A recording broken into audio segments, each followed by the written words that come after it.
Selamat pagi semuanya yang dikasihi oleh Tuhan. Saudaraku, pada umumnya banyak orang Kristen itu tidak merasa bertanggung jawab atas pekerjaan Tuhan. Mereka merasa hanya bertanggung jawab atas dirinya sendiri, keluarga mereka, dan cukup. Tapi mereka tidak mengambil tanggung jawab dalam pekerjaan Tuhan di atas pundak mereka. Saya tidak tahu prinsip apa yang mempengaruhi pikiran banyak orang itu, sehingga mereka berpikir itu bukan tanggung jawabnya. Karena banyak orang berpikir bahwa itu adalah tanggung jawab hamba Tuhan, pendeta. Padahal hamba Tuhan, pendeta sekalipun belum tentu memiliki beban itu. Ini faktanya, saudaraku, karena tidak sedikit pendeta yang merasa dirinya berhak untuk dicukupi, berhak digaji, berhak dilayani. Maka di dalam Lukas 22 ayat 25-30, firman Tuhan berkata begini. Raja-raja bangsa-bangsa memerintah rakyat mereka, dan orang-orang yang menjalankan kuasa atas mereka disebut pelindung-pelindung.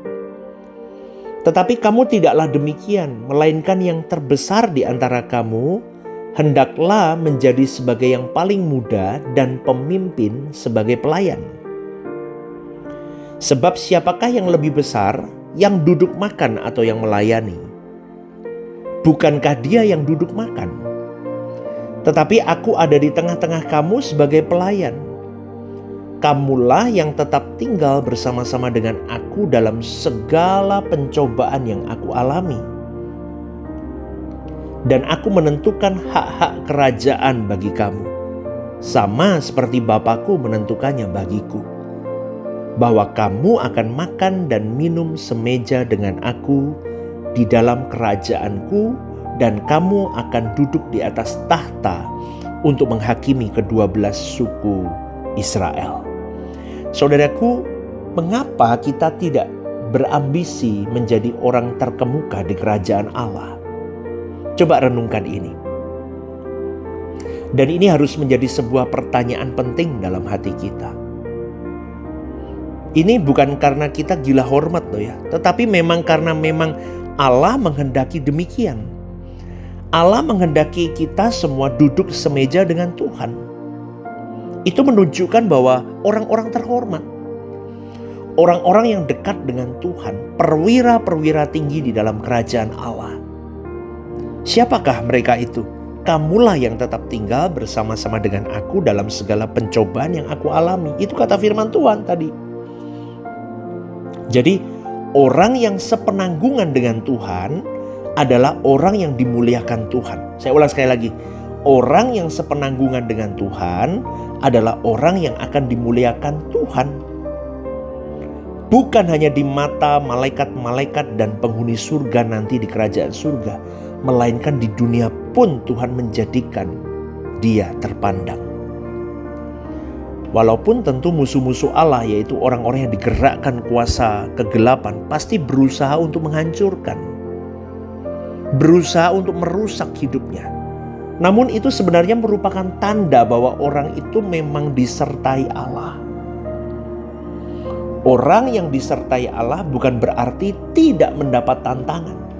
Karena firman Tuhan mengatakan, baik kau makan atau minum atau melakukan segala sesuatu, lakukan semuanya untuk Tuhan. Artinya begini, jelas bahwa kita tidak berhak hidup untuk diri kita sendiri. Kita hanya hidup bagi Tuhan. Tetapi masalahnya selama ini dikesankan ada dua kelompok di dalam gereja, yaitu kelompok para pendeta, para imam, full timer, dan satu lagi kelompok jemaat awam. Sejatinya saudaraku, semua orang percaya harus menjadi full timernya Tuhan. Amin saudaraku. Sebab kata firman Tuhan, kamu telah dibeli dan harganya lunas dibayar. Bahwa kamu bukan milik kamu sendiri. Itu kata Tuhan, saudaraku. Seperti budak-budak yang sudah dibeli oleh seorang majikan, dia tidak berhak atas dirinya. Budak tidak memiliki martabat. Budak tidak punya kebebasan. Budak tidak punya kepentingan sendiri. Budak tidak punya kepentingan selain kepentingan majikannya. Ironis, standar seperti ini hilang dan hanya dikenakan untuk para imam dalam gereja, yaitu pendeta-pendeta seakan-akan. Padahal pendeta saja belum tentu benar-benar melayani Tuhan dengan segenap hati. Aduh saudaraku, orang yang mengerti, menghayati dan berusaha melakukannya saja itu tidak mudah. Tidak mudah. Bagaimana kita bisa punya beban seperti Tuhan terbeban dengan jiwa-jiwa? Itu harusnya kita miliki. Maka orang-orang harus belajar menaklukkan dirinya setiap hari sampai memiliki ketertundukan total kepada Tuhan. Apalagi bagi mereka yang tidak berniat untuk lakukan itu, yang tidak belajar menundukkan diri, pasti mereka tidak pernah mengerti apa artinya hidup bagi Tuhan. Seperti apa yang dikatakan Paulus dalam Filipi 1 ayat 21, bagiku hidup adalah Kristus dan mati adalah keuntungan.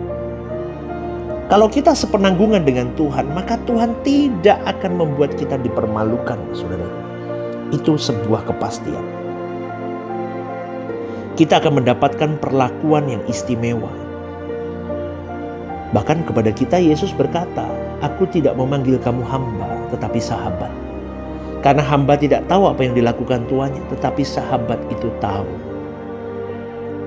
Jadi saudaraku, mengaku Yesus adalah Tuhan dan Juru Selamat merupakan harga mati untuk kita. Amin saudaraku. Namun bagaimana mewujudkan pengakuan itu di dalam perbuatan kita?